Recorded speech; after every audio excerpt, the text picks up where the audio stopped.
بسم الله الرحمن الرحیم.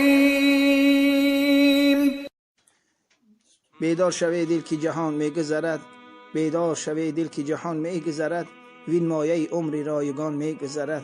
در منزل من مخسب و غافل منشین، از منزل عمر کاروان میگذرد. برادر عزیز من، کاروان عمر تو به پایان رسیده ایستاده است. روزی به منزل میرسد، باز تو در دار دنیا مانده ای. جوان نازنین، جوانی که ما برات یک سخن زیبا میگم. حبیب خدا محمد صلی الله علیه و سلم گفتند که هر آینه محبت دنیا، دارایی دنیا چشم دل شما، چشم سر شما را کور میکند و شما را از یاد خدا و رسول دور میکند. دنیا دوست داشتنی نیست برادر جنتی من. و این بدان که عزیز خدا محمد صلی الله علیه و سلم برای من و تو این خبرها را گفتند و برفتند. برادر جنتی من، پیش مردم کج مکن گردن که حیرانت کند، آبرویت برده و بعدم پشیمانت کند. سفره دل باز کن در حال و در وقتی سجود، پیش الله کن گدایی تا که سلطانت کند. ای سایلی گدا به در شاه ناله کن، تا رحم پادشاه به حال گدا شود. سلطانی میخواهی، خدا برای سلطانی داده است. سلطنت میخواهی، خداوند برای سلطنت دنیا و آخرت داده است. حکومت میخواهی، خداوند حکومت دنیا و آخرت برای مبارک کرده است. میدانی که پروردگار رب العزت در جمع ملائکه گفت که من خلیفه ای را در زمین قرار میتم که اون بندگانی من هستند، بندگانی صالح و با تقوای من هستند. برادر عزیزی من، جوان نازنین، بس است آخر. رو به درگاه خدا بیا، کرم بین لطفی خداوندگار. گناه بنده کرده است او شرمسار، گناه را من و تو میکنیم او پروردگار از من و تو شرم میکنه. میدانی که چقدر پروردگار مهربان است، میدانی که چقدر پروردگار بنده نواز است که من و تو را دوست میدارد. برادر عزیزی من برات میگم که به امید عمر دو روزه نشو که عاقبتش تمام شده نیست. میدانی که روز جسدی زیبای تو را صدا میزنن که فلانی غسال بیار، فلان کسی که بدنی میت میشود، از بدنی زیبای تو با دیگر دستها شسته میشود. دیگر خود شسته نمیتانی، جسدی زیبای خودت دیگر شسته نمیتانی و دیگر اون لباسهای زیبا رو در تن کردن نمیتانی. میبینی که بدنی تو را میشوند و میبینی که در تنی تو کفن میکنن و میبینی که تو را میبردارن و به سوی عالم قبر میبرن. برادر جنتی من، در دار دنیا غم مخوراخی، تو غمخوار داری، پس او غمخوار غم بخور و به درگاهش دست ببردار تا که نجات بیابی. غم مخوری بنده غمخوارت منم، این جهان و آن جهان یارت منم. چند روزه هر کجا خواهی برو، بازگشتی آخری کارت منم. هر کجایی که میره بازگشتت به سوی پروردگار است، به سوی او پروردگاری که من و تو را خلق کرده است، به سوی خدایی که من و تو را ریسک داده است. بازگشت ما به سوی همون پروردگار است. پیش از اونه که ما به نزد او پروردگار میریم، باید به عمل صالح دست بزنیم، عملهایی که نجاتی من و تو باشد، عملهایی که بعد از درگذشت من و تو ما را به نیکی یاد بکنن. برادر عزیزی من، از هر تا و بیگاه در صحبت هستی، در سطرهای تلفن به هر گوشش میدرایی، یک بار به صفحات قرآن نظر نکردی، عمر خودت بیهوده ضایع کردی. برادر جنتی من، بازم برات میگم که اینو فراموش نکن که از این بیخبری تو روز پشیمان میشوی. در دور حیات رسول اکرم محمد مصطفی صلی الله علیه و سلم یک جوان نزد رسول الله آمدن، گفتن ای پیامبر، برای چی خدا من نمیزند؟ همه ثروت مال و اموال دارم، نیکو خدا من نمیزند، گناه میکنم، تمام عمل میکنم، خدا من نمیزند. خنده کردن. حبیب خدا محمد صلی الله علیه و سلم چی گفتن؟ سکوت کردن و بعدن گفتن که خداوند تو را گمراه کرده است که یاد خدا کردن نمیتانی. این زدن خدا هست. خدای ما را گمراه نکن. الها واقفی بر حال و زارم، همه دانی که جست و کس نداریم. الها اگر برانی ور بخوانی، همه چو بنده ای به اختیاریم. الها اگر نباشد توفیق است و میان آتش دوزخ گماریم. پروردگارا توفیق رفیق ما بندگانت بگردانی و انجام کار ما را به خیر بگردانی. و پروردگارا مرگ به سراغ ما نفرست تا مادام ما را مغفرت نگردانی. و پروردگارا از خودت مسئلت میخواهیم، ما را محتاج خودت بگردانی. پروردگارا بنده خطا کردیم، بنده بی محبتی کردیم، بر ما محبت کردی. بنده توبه میکنیم، دست میبرداریم، دستهای ما را به سوی ما خالی نگردانی. خدایا دعای ما را میشنوی و خدایا توفیق هدایت برای بندگان نصیب گردانی. وسط حجاب اسلامی را در زنها و دخترای مسلمین نصیب گردانی.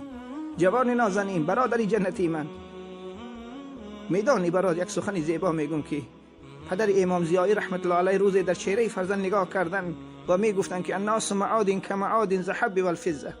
و سخنم توجیه بکن برادری که الان صدای مرا گوش میکنی، همین سخن می گفت و گریه میکرد. الناس معادن کمعادن ذهب والفضه. روز همسر نازنینش گفت ای مرد این چی سخنی است و چی گریه میکنی؟ گفت این سخن محمد صلی الله علیه و سلم از زبان گوهروارش گفتن که انسان معدنی است، از انسان ها معدن ها برون می شود.